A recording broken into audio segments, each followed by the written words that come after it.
અને હવે જો હેલ્મેટ ભૂલ્યા તો દંડ પાક્કો।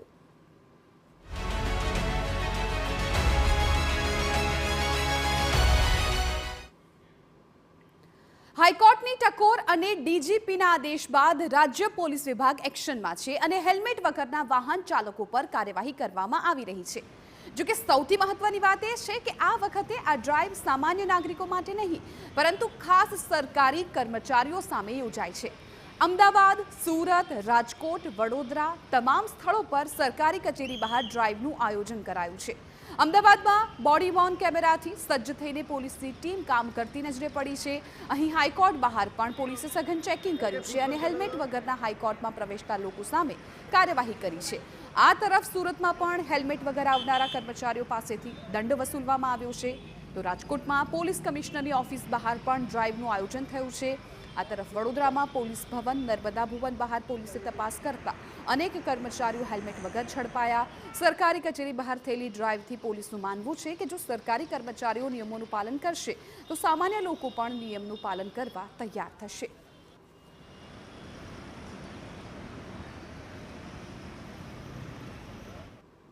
તો રાજ્યભરમાં ટ્રાફિક ડ્રાઈવનું આયોજન, વડોદરાની સરકારી કચેરીઓ બહાર તપાસ, પોલીસ ભવન, નર્મદા ભુવન બહાર પોલીસનું ચેકિંગ, અનેક કર્મચારી હેલ્મેટ પહેર્યા વગર નજરે પડ્યા। હેલ્મેટ વગરના કર્મચારીઓને દંડ ફટકારાયો।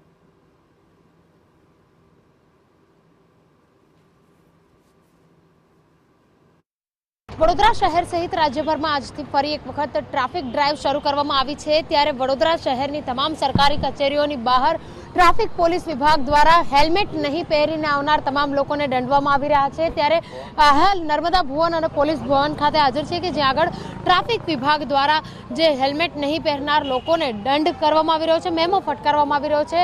વાહન ચાલક હાજર છે, તેમની સાથે વાત કરવાનો પ્રયત્ન કરીશું કે કયા પ્રકારથી હાલ જે હેલ્મેટનો નિયમ ફરજિયાત કરવામાં આવ્યો છે પરંતુ હેલ્મેટ નથી પહેર્યું, હેલ્મેટ નહીં પહેર્યું કારણ શું? હેલ્મેટ કેમ નથી પહેર્યું? સર ભૂલી ગયો મેડમ।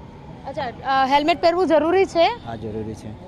બિલકુલ હેલ્મેટ પહેરવું જરૂરી છે, પરંતુ હેલ્મેટ નહીં પહેરનાર લોકોને દંડ કરવામાં આવી રહ્યો છે। ત્યારે તમામ જે લોકો છે કે જે લોકો હેલ્મેટ પહેર્યા વગર જ કચેરીઓમાં આવી રહ્યા છે, આ તમામ સરકારી કર્મચારીઓ હોય કે કોઈ પણ હોય, તમામ લોકોને દંડ કરવા માટેની કાર્યવાહી આજથી શરૂ કરવામાં આવી છે। ઉલ્લેખનીય બાબત છે કે વડોદરા શહેર જ નહીં પરંતુ રાજ્યભરમાં આજથી જ્યારે ટ્રાફિક ડ્રાઈવ શરૂ થઈ છે ત્યારે ટ્રાફિકના નિયમોનું પાલન થાય તે માટે કડક કાર્યવાહી શરૂ કરી દેવામાં આવી છે। કેમેરા પર્સન રોહિત ગોયલ સાથે અંજલિ ઓઝા, TV9 વડોદરા। ઉલ્લેખનીય છે કે ડીજીપી દ્વારા પરિપત્ર જાહેર કરાયા બાદ ટ્રાફિક પોલીસ દ્વારા આ ડ્રાઈવનું આયોજન કરાયું છે, પણ નવાઈની વાત એ જોવા મળી કે કલેક્ટર કચેરી બહાર આ ડ્રાઈવ યોજાય જ નહીં। અહીં પોલીસકર્મી હાજર જ ન હતા। રોજ હજારો કર્મચારી કલેક્ટર કચેરીએ ફરજ બજાવે છે, ત્યારે તેમની સામે કેમ કોઈ કાર્યવાહી ન કરાય તે સવાલ ઉઠી રહ્યા છે।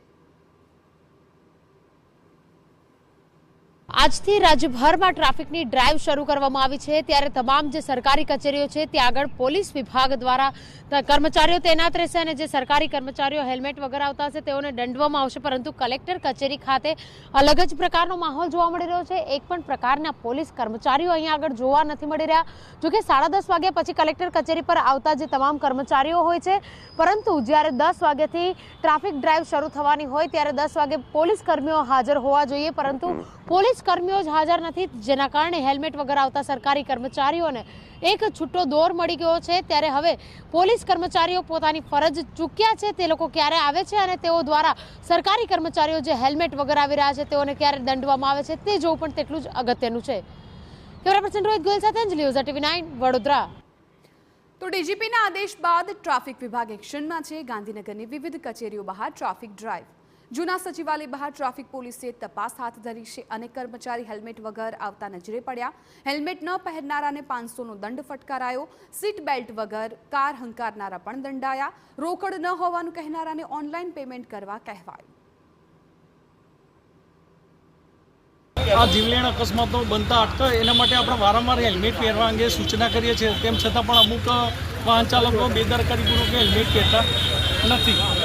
તો જેથી કરીને આજરોજ અમે આ જૂના સચિવાલય ડ્રાઈવ કરેલી છે અને જે કોઈ કર્મચારી વિધાઉટ હેલ્મેટ હોય એને પકડીને આપણે દંડની કાર્યવાહી કરીએ। કાર્યવાહીનો ઉદ્દેશ એટલો જ છે કે કર્મચારીઓ એકબીજાનું દેખાદેખીને અનુકરણ ના કરે અને જે વગર હેલ્મેટે આવતા હોય તો એમને મેસેજ જાય કે ભાઈ હેલ્મેટ આપણા માટે જરૂરી છે.